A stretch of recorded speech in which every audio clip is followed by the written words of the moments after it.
Season of the Malignant is here, and today I'm bringing you the 5 best builds, one for each class, that will help you breeze through the 1 to 50 leveling process. These builds all have great AoE and single target DPS along with amazing survivability and healing. We also make sure that these builds are not too reliant on any specific item drops, so you're not stuck farming for that one item that makes the build what it is. If you're enjoying Diablo as much as me, then you'll definitely enjoy this new game, Bloodline, Heroes of Lithus, the sponsor of today's video. Bloodline is a unique gacha game with insane visuals that puts you in control of who pairs up with who, so you can unlock new powerful Bloodline combinations. You can download and try the game for free on both Android and iOS using my referral code in the description below, or by scanning the QR code on the screen, and you'll also receive a free starter pack worth $20 containing 1 summoning crystal, 100,000 gold, and 100 diamonds. In Bloodline, you'll breed with companions and capture prisoners to unlock bloodlines like the brand new goat folk stone throwers, who originated from Dragonborn and became the finest marksmen in the land. Hybrids you create not only inherit the talents and traits of their parents, but also unique appearances passed down from each family tree infused into one. There are over 1,000 matchmaking combinations. The possibilities are truly endless.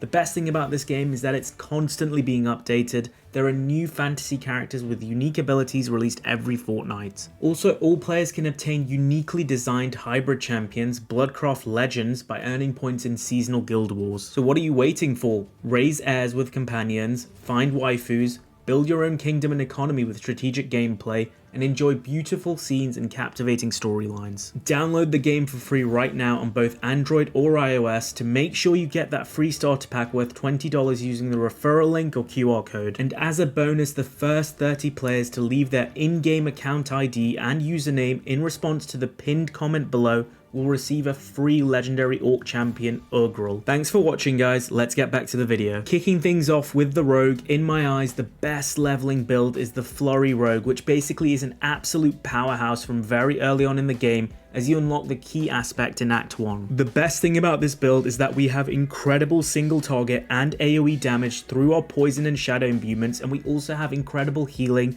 which other rogue builds severely lack. You can literally stand in the middle of a massive pack of elites and out-heal their damage. We build combo points using our puncture ability. Make sure to pick up enhanced and fundamental puncture for more energy generation, and to apply vulnerability, which boosts damage by a minimum of 20%, and forms the basis for our healing. The core skill, which forms the heart of the build, is Flurry, whereby you strike enemies in an arc in front of you 4 times. Enhanced Flurry is insane and is what causes you to have constant healing. Every time you hit a vulnerable or slowed enemy, remember our basic skill Puncture is applying both, you heal yourself for up to 12% of your maximum health. Improved Flurry spreads that vulnerability in a massive radius, so throw yourself a few punctures to build up 3 combo points, unleash Flurry, and you'll do huge damage and heal yourself. That's basically the core gameplay loop. Make sure you get Flurry to 5 out of 5 for maximum damage output. Dash is our main movement ability, and Enhanced Dash gives you a 15% increased critical strike damage bonus against any enemies hit by Dash.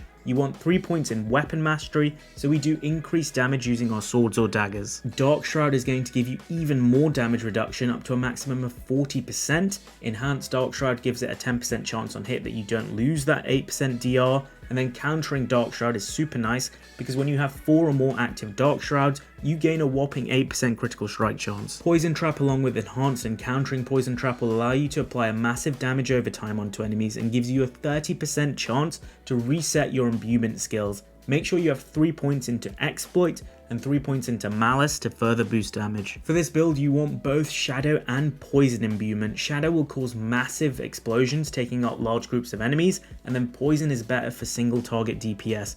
You want both of these skills to be 5 out of 5 eventually to really boost your damage. 1 point into Shadow Crash, so we can put 3 points into Consuming Shadows to maximize our energy returns, 3 points into Precision Imbuement to further increase our critical strike chance, and then for this build we don't use any ultimates. Our Flurry with imbuements is honestly sufficient. We just put 3 points into Trap Mastery so we can get even more critical strike chance, and then we put 1 point into our key passive Momentum, which gives us damage reduction, movement speed, and energy regeneration, all of which will help to reduce the downtime while leveling quickly. The only aspect you need is aspect of encircling blades, which causes flurry to hit in a circle around you rather than just an arc, and increases its damage. Be sure to place it on your two-handed weapon, i.e. your crossbow or bow, to double the damage bonus. As I mentioned, this is obtained from the Forsaken Quarry dungeon in Act 1. Moving on to Druids. Now with Druids, they can feel super slow to level if you don't get your class right early on, but luckily this Stormwolf Druid build here clears out huge packs of enemies by raining down lightning infinitely, all whilst having great spirit generation and insane healing from early on. We maximize damage using poison, slow, and immobilize, all of which increases our DPS through passives we accumulate when leveling. Our spirit generator is Storm Strike, which generates 14 spirit per use. Enhanced Storm Strike gives it a chance to immobilize enemies, and Fierce Storm Strike gives it a chance to apply vulnerable. Lightning Storm is our core ability at the heart of this build, which you can hold down and continuously rain damage onto enemies. Enhanced Lightning Storm preserves the storm for up to 4 seconds after you finish using your ability. Primal Lightning Storm then makes Lightning Storm have an 8% chance to immobilize enemies for 3 seconds.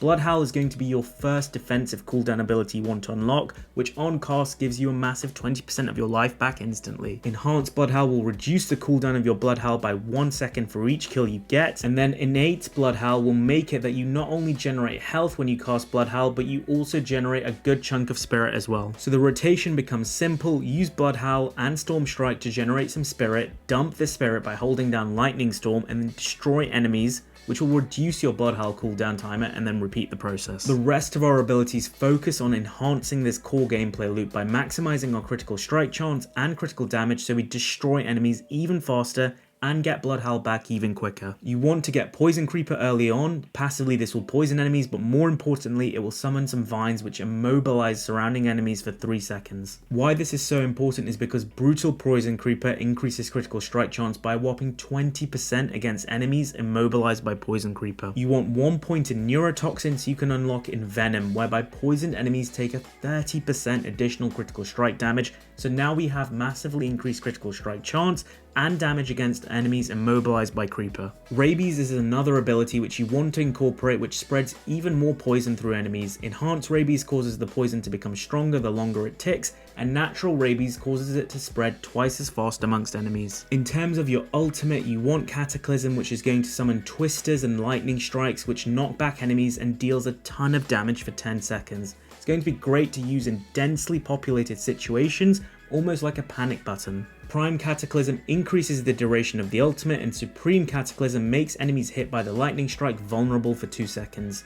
Now our key passive that you want to unlock as soon as possible is going to be Perfect Storm, which further increases our storm skill damage against enemies immobilized, slowed, or vulnerable, which is literally all of our abilities which apply one of these debuffs, so you're constantly going to have that passive active. Once you have these skills and key passives unlocked, you then want to go back and fill in the rest of your passives. You may need to unlock some of these when you're leveling to unlock the next skill tree. 3 points into Elemental Exposure, 3 Charged Atmosphere, 3 Bad Omen, 3 Electric Shock, 3 Toxic Claws, 3 into Clarity, 3 Defiance, 3 Circle of Life, 3 Natural Disaster, and your final 1 point into Resonance. For boons, you want Scythe Talons and Avian Wrath for maximum crit strike chance and damage, Wariness for elite damage, Energize for spirit generation, and Overload for more lightning damage. Necromancers, honestly I think you guys lucked out. You've got an amazing leveling build that is good enough to take you all the way to the end game and way beyond. Bone Spear, which does amazing damage to both single target and groups of enemies. We managed to stack a crazy amount of critical strike chance and damage in the build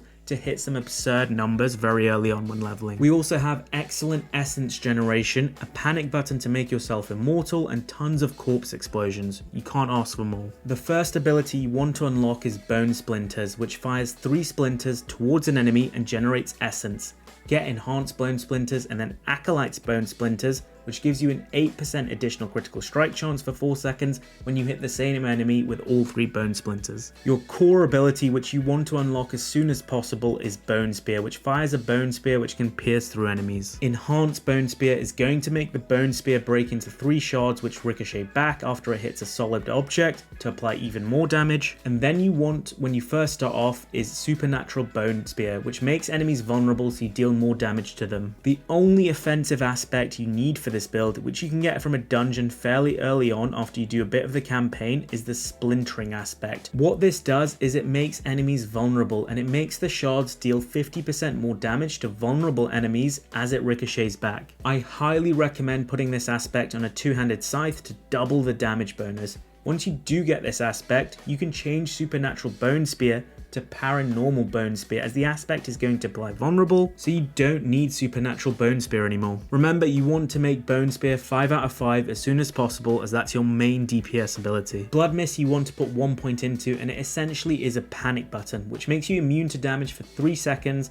breaks any crowd control or stuns you may have on you, and helps you to reposition. Next, you want Corpse Explosion, which, as the name suggests, causes a corpse to explode, dealing damage to surrounding enemies. Enhanced Corpse Explosion increases the radius of the explosion, and Plagued Corpse Explosion deals increased damage to crowd-controlled enemies. And remember, Bone Spear is going to apply vulnerable, so that counts as well. You want to then put 3 points into Grim Harvest, which is going to generate 6 essence for every corpse you explode. You can do this in between fights now to not only deal damage but also generate essence. Next, you want to unlock Corpse Tendrils, which uses a corpse to pull in surrounding enemies into one location and stun them for 3 seconds. It doesn't use the corpse, you can explode it later on. Enhanced Corpse Tendrils adds a slow effect prior to pulling them in, and Plagued Corpse Tendrils makes enemies affected vulnerable. So now you can group up enemies with Corpse Tendrils and use one single Bone Spear to clear out the entire room. That honestly forms the crux of the rotation for the build. Next, we're going to unlock our Bone Skill passive abilities. You want 3 points in Serration to get even more critical strike chance, 3 points in Compound Fracture to get a bonus to damage when you do critically strike enemies, and 3 points in Avulsion to deal 18% extra critical strike damage to vulnerable enemies. You're now going to be able to unlock your ultimate ability, Bone Storm, which deals massive damage to surrounding enemies as the bones swirl around you. Prime Bone Storm gives you 15% damage reduction on top, and then Supreme Bone Storm gives you 20% more critical strike chance on top when Bone Storm is active. Our key passive, which you want to unlock as soon as it's available, is Ossified Essence, which further enhances our bone skills, giving them even more damage based on how much essence we have when we use those skills. Here are the rest of the passives you want for this build. You may need to invest in some of these while leveling to unlock the next skill tree. 3 points into Unliving Energy, 3 into Imperfectly Balanced, 3 into Hued Flesh, 3 into Fueled by Death, 3 into Death's Embrace, 3 into Death's Reach, 3 into Rapid Ossification, and then 1 point into Standalone, so you can get 3 points in Memento Mori. This build does not rely on summoning any minions, so we sacrifice all of them to gain massive passive bonuses. We sacrifice our Skirmisher Skeletal Warriors, we sacrifice our Cold Skeletal Mages, and we sacrifice our Iron Golems. Sorcerers, there is no better build than the Ice Shards leveling build. Again, we have huge single target and multi-target DPS, massive crowd control through constant slows and freeze, and tons of barriers and healing. All of this is enhanced through our enchantments, which synergizes with the build to wreak even more havoc and provide some insane mana generation. This is one build we do change retrospectively at level 30 when we get our second enchantment, but I will explain that a bit later. The first ability you'll want to unlock is your basic skill Frostbolt, which not only damages your enemies but applies a chill which slows them down, and repeatedly chilling an enemy has a chance of freezing them.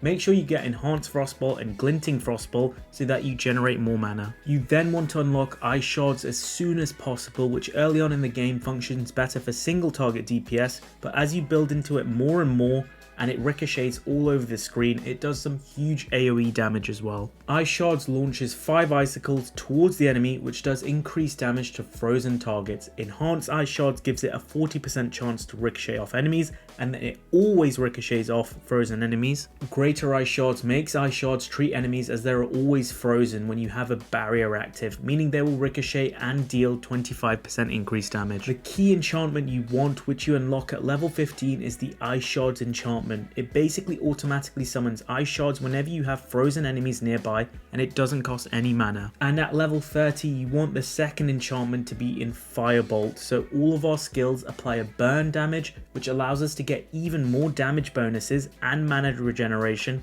through our passives, which we will discuss later. Once you are level 30 and put a skill point into Firebolt, take off Enhanced and Glinting Frostbolt, as you don't need them anymore. The Sorcerer is probably the squishiest of all classes, so you need tons of defensive abilities. You want to first unlock Ice Armor, which gives you an overshield that absorbs damage equal to 30% of your health, 10% of any damage you deal is added to the barrier's health in that time period. Enhanced Ice Armor increases mana regeneration, and then you want to go for Shimmering Ice Armor so enemies have a chance of becoming frozen around you. The other key defensive ability you want to unlock as soon as possible and probably make 5 out of 5 quickly is Frost Nova, which freezes enemies on cost. Combined with Ice Shards and its enchantment, the combination of Frost Nova and Ice Shards quickly becomes the staple for this build. Enhanced Frost Nova reduces the cooldown of Frost Nova by up to 4 seconds by killing frozen enemies, and then you want to go for Mystical Frost Nova because you make enemies vulnerable when you freeze them and do even more damage against them. We also get Teleport, which breaks any crowd control and helps us to reposition, along with Enhanced and Shimmering Teleport.